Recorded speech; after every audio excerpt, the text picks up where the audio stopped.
SSC ২৭-এর student মাত্র ২টি অধ্যায় যদি করতে পারো গণিতের, নিশ্চিন্তে তুমি ৫৫ মার্কস পেয়ে যাবা। এর আগে আমি তোমাদেরকে যারা পাস করতে চাও একটি অধ্যায়ের কথা বলেছিলাম। আজকে আমি এমন ২টি অধ্যায় তোমাকে বাছাই করে দিব যে ২টি অধ্যায় করলে তুমি ইনশাল্লাহ ৫৫ মার্কস পাবে। কিভাবে পাবে? চলো প্রুফ তো দেখাবই। আমি তো যুক্তি ছাড়া কথা বলি না, এবং তোমার কাছে যদি মনোপুত হয়, মনে হয় যে ইয়েস দিস ইজ রাইট, তাহলে তো তুমি অ্যাকসেপ্ট করবে, তাই না? সো চলো আমি তোমাকে দেখাচ্ছি কোন ২টি অধ্যায় করবা। ২৬-এর চেয়ে ২৭-এর স্টুডেন্টদের জন্য বিষয়টা চ্যালেঞ্জিং হয়ে গেছে। অনেকগুলো অধ্যায় এবং সৃজনশীল কমে গেছে। আগে সৃজনশীল ২৫-এ ছিল মোট ৭টি সৃজনশীল, অধ্যায় বেশি ছিল, সমস্যা ছিল না। ২৬-এ একটা সুবিধা পেয়েছে, ৫টি সৃজনশীল দেয়া লেগেছে, কিন্তু তাদের তোমার সিলেবাস শর্ট ছিল, মানে ৮টি অধ্যায় ছিল। এবার দ্বিগুণেরও বেশি অধ্যায়, মানে ১৭টি অধ্যায় নিয়ে সেই ৫টি সৃজনশীল, আবার দেখা যায় এসকিউ আনসার করতে হবে ২০ মার্কস, আবার এমসিকিউ। সো বিষয়গুলি মানে অধ্যায় বেশি কিন্তু মার্কস কমে গেছে। সো একটু জটিল না? কোন অধ্যায়টা করবে, কোনটা করলে সৃজনশীল কমন পাবে, মাথাটা ঘুরাচ্ছে। চলো আমি ২টি অধ্যায় তোমাকে বলে দিচ্ছি কোন ২টি অধ্যায় করবা। তোমরা সবাই জানো যে তোমাদের মোট আছে ৪টি বিভাগ আছে। সো ক, খ, গ, ঘ। প্রতিটি বিভাগ থেকেই তোমাকে যেটা করতে হবে, প্রতিটি বিভাগ থেকেই একটি করে প্রশ্ন তোমাকে আনসার করতে হবে। তাহলে এইবার সৃজনশীল তো আছে ৫টি, প্রতিটি বিভাগ থেকে একটি করে আনসার করে আর একটি যে কোনো জায়গা থেকে করো। সো যে কোনো জায়গা মানে কি? সেটি নিশ্চিন্তেই হবে ঘ বিভাগ, মানে পরিসংখ্যান থেকে। অফকোর্স তুমি এটাই করবে, আমি জানি। তাহলে একটি যদি হয়, তার মানে ১০ মার্কস করে ২০ মার্কস পেয়ে গেলা। খেয়াল করো, নোটিস করো, একটি বিভাগ বা একটি বিভাগ মানে একটি অধ্যায়, ১৭ অধ্যায়। সো ১৭ অধ্যায় করলেই তোমার এখান থেকে ২০ মার্কস। ২০-এর সাথে যদি ২টি এসকিউ কমন পাও এখান থেকে, তাহলে আরও ৪ মার্কস যুক্ত হচ্ছে।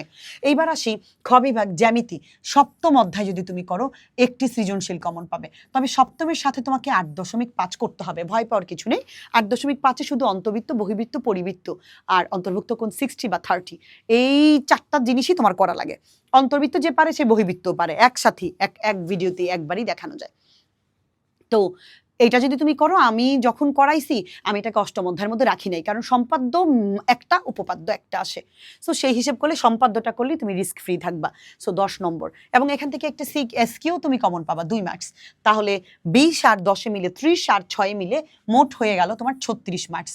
এবার তো তুমি ২৩-এ পাস, তুমি ৩৬ পেয়ে গেলা তোমার শুধুমাত্র লিখিত অংশে।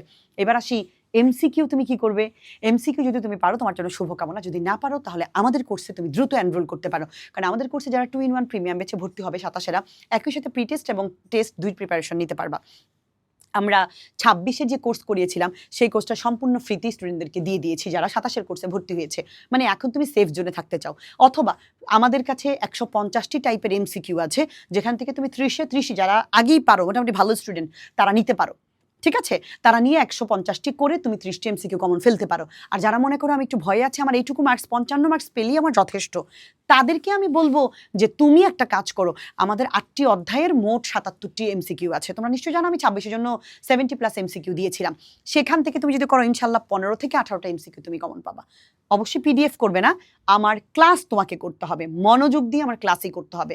সেখানে আমি এমন কিছু ট্রিক্স অ্যান্ড টেকনিক শিখিয়েছি, যে টেকনিকগুলো ফলো করলে ইনশাল্লাহ তুমি খুব দ্রুত মার্কস তুলতে পারবা, যেভাবেই প্রশ্ন ঘুরে আসুক তুমি দিতে পারবা।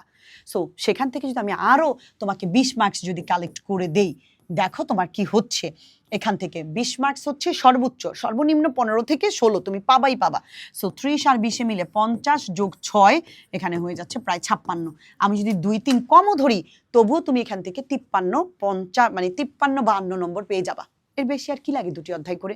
সো পরিশ্রম তো অনেকেই করে, কিন্তু সচেতনভাবে, কৌশলীভাবে যদি পরিশ্রম করতে পারো, তাহলে পরিশ্রম এবং কৌশল ২টা মিলে তোমাকে অনেক অনন্য মাত্রায় নিয়ে যাবে।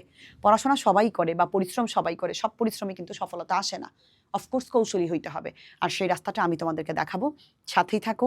ক্লাসভিল নিঃসন্দেহে তোমাদের মঙ্গল চায় এবং তোমাদের দায়িত্ব নিবে, এবং তোমরা ভরসা করতে পারো ক্লাসভিলকে। সবার জন্য শুভকামনা। আমাদের কোর্স সম্পর্কিত বিস্তারিত জানতে পেজের মেসেঞ্জারে নক করবে, অথবা আমাদের বিখ্যাত একটি নম্বর আছে 01830302122, এই নম্বরে যোগাযোগ করবে। হোয়াটসঅ্যাপ আছে বা সরাসরি ফোনও দিতে পারো। ভালো থাকো সবাই, সবার জন্য শুভকামনা। টাটা।